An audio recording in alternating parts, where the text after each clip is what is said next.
నమస్తే, నా పేరు డాక్టర్ సుచిత. చలికాలంలో చాలామందికి స్నోరింగ్ అనేది చాలా ఇబ్బంది పెడుతూ ఉంటుంది. చల్లగాళ్ళ వల్ల ముక్కు అనేది బ్లాక్ అవ్వడం, దానివల్ల శ్వాస సరిగ్గా లేక స్నోరింగ్ అనేది ఇంకా ఎక్కువ అవుతూ ఉంటుంది.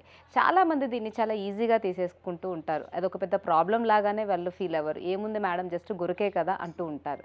అదే మన కార్కి కావచ్చు, లేదా ఏదైనా కూడా మన వెహికల్ ఇంజన్ అనేది ఏదైనా సౌండ్ చేసినప్పుడు అది గుర్ గుర్ అని సౌండ్ చేస్తే మనం వెంటనే ఇంజన్ని దాన్ని సెట్ చేపిస్తాం. ఎందుకంటే తర్వాత మళ్ళీ మన వెహికల్ అనేది మనకి ఇబ్బంది పెట్టకుండా, పాడవకుండా ఉంటుందని.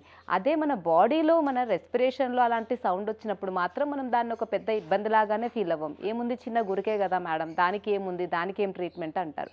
కానీ గురక అనేది చాలా డేంజర్. ఎందుకంటే మనం శ్వాస తీసుకునేటప్పుడు మనము ముక్కు ద్వారా తీసుకున్నటువంటి గాలి అనేది శ్వాస నాళిక ద్వారా ఊపిరితిత్తుల్లోకి వెళ్ళి మనకి ఆ గాలిని అనేది ఇస్తూ ఉంటుంది. అక్కడ గాలి ఎక్స్చేంజ్ జరిగి అది టోటల్గా మనకి బ్లడ్లో అది మళ్ళీ ఆక్సిజన్ అదంతా కూడా తీసుకోవడం, మళ్ళీ కార్బన్ డైఆక్సైడ్ బయటికి రావడం, ఇది రెగ్యులర్గా జరిగేటువంటి ప్రక్రియ.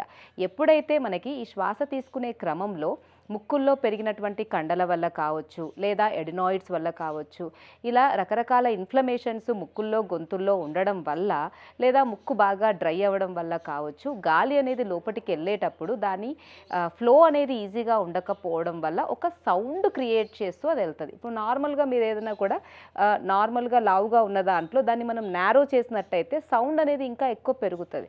సో మన నార్మల్ రెస్పిరేషన్ అనేది మామూలుగానే ఉన్నా కూడా ఎప్పుడైతే వెళ్ళే అటువంటి శ్వాస నాళిక ఒకవేళ సన్నపడ్డప్పుడు, ఏదైనా వాపు ఇన్ఫ్లమేషన్ వల్ల లోపల ఉన్న అటువంటి ఈ వెళ్ళాల్సినటువంటి ఈ ట్యూబ్ అనేది సన్నపడినప్పుడు గురక అనేది వస్తుంది. అందుకే మన ముక్కుల్లో కండ పెరిగిందా, లేదా సెప్టల్ డీవియేషన్ ఉందా, ఎడినాయిడ్స్ ఉన్నాయా, లేదంటే టాన్సిల్స్ ఉన్నాయా, ఇవన్నీ మనం చెక్ చేసుకొని వాటికి తగ్గ ట్రీట్మెంట్ అనేది ఖచ్చితంగా తీసుకోవాలి.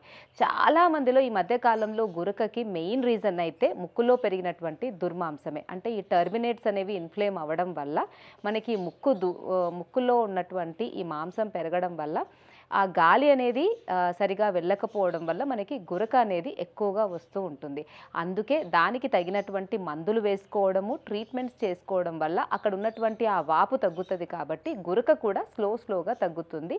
దీనివల్ల మీ గాలి అనేది మంచిగా లంగ్స్కి వెళ్తుంది. తద్వారా బ్రెయిన్ ఇవన్నీ కూడా చాలా బాగా ఉంటాయి. చాలామంది ఈ గురకని వాళ్ళు ఇగ్నోర్ చేయడం వల్లనే కాలక్రమేణా వాళ్ళకి బ్రెయిన్ స్ట్రోక్స్, హార్ట్ స్ట్రోక్స్ కూడా ఎక్కువగా రావడానికి అది కారణమవుతుంది.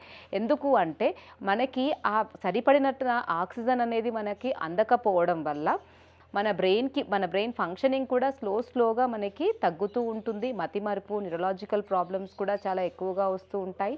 అండ్ హార్ట్కి కూడా సరైనటువంటి శ్వాస మనం సరిగా తీసుకోకపోవడం వల్ల, ఆక్సిజన్ అనేది సరిగా అందకపోవడం వల్ల, బ్లడ్లో ఆక్సిజనేటెడ్ బ్లడ్ యొక్క పర్సంటేజ్ తగ్గడం వల్ల కూడా మనకి స్ట్రోక్ అనేది ఎక్కువగా వచ్చే ఛాన్సెస్ ఉంటాయి. అందుకే కాలక్రమేణా ఇవి పెద్ద జబ్బులుగా మారక ముందే, స్టార్టింగ్లోనే చిన్నగా మీకు గురక స్టార్ట్ అయినప్పుడే ఆ గురక తగ్గించుకోవడానికి మీరు ట్రీట్మెంట్స్ చేయించుకున్నట్టయితే, లేదా కొన్ని రకాల ఇంట్లోనే చేసుకునే అటువంటి కొన్ని చిన్న పద్ధతులు మీరు ఫాలో అయినట్టయితే గురకని మీరు కంప్లీట్గా తగ్గించుకోవచ్చు.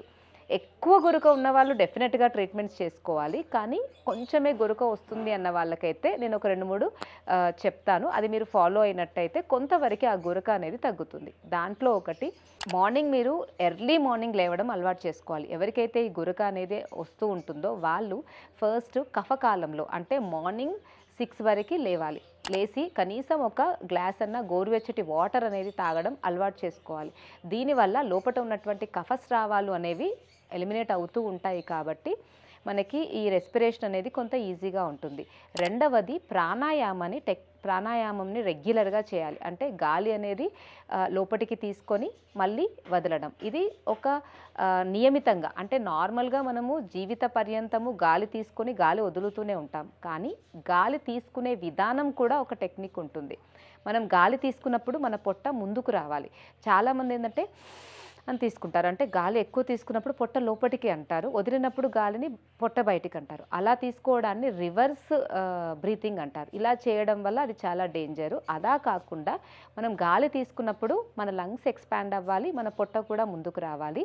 గాలి వదిలినప్పుడు మనకి పొట్ట అనేది లోపలికి వెళ్ళాలి. ఇలా మీరు కాన్సన్ట్రేట్ చేస్తూ పొద్దున ఒక 15 నిమిషాలు, సాయంత్రం ఒక 15 నిమిషాలు మన రెస్పిరేషన్‌ని స్లోగా తీసుకొని, స్లోగా వదలడం అనేది ఒక టెక్నిక్ లాగా మీరు ఫాలో అయినట్టయితే, మీ రెస్పిరేషన్ అనేది స్లోగా అదే మెల్లిగా కుదురుకొని మనకి మంచి ఆక్సిజనేషన్ అనేది మనకి లంగ్స్‌కి అందుతూ ఉంటుంది. దానివల్ల మనకి ఈ చాలా రకాల శ్వాస సంబంధిత సమస్యలు కూడా తగ్గుతాయి.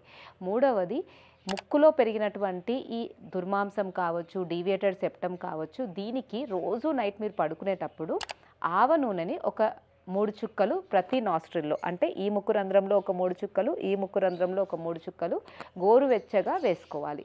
ఇలా మీరు రెగ్యులర్‌గా చేస్తూ ఉన్నట్టయితే గురక అనేది చాలా వరకు తగ్గిపోతుంది. అండ్ ఇంట్లోనే మీరు ఈ గురక ప్రాబ్లమ్‌ని కంప్లీట్‌గా తగ్గించుకోవచ్చు. సో, ఎవరైతే గురక ఉంటుందో వాళ్ళు డెఫినెట్‌గా నేను చెప్పినటువంటివి ఫాలో చేసుకోండి. ఆ గురకను తగ్గించుకోండి. ఒకవేళ తగ్గనట్టయితే డాక్టర్‌ని సంప్రదించి దానికి తగినటువంటి ట్రీట్మెంట్ చేసుకొని కంప్లీట్‌గా గురకని తగ్గించుకోండి. లేదంటే అవే కాలక్రమేణా చాలా పెద్ద జబ్బులుగా కూడా మనకి దారి తీస్తాయి కాబట్టి దాన్ని అస్సలు అశ్రద్ధ చేయకూడదు.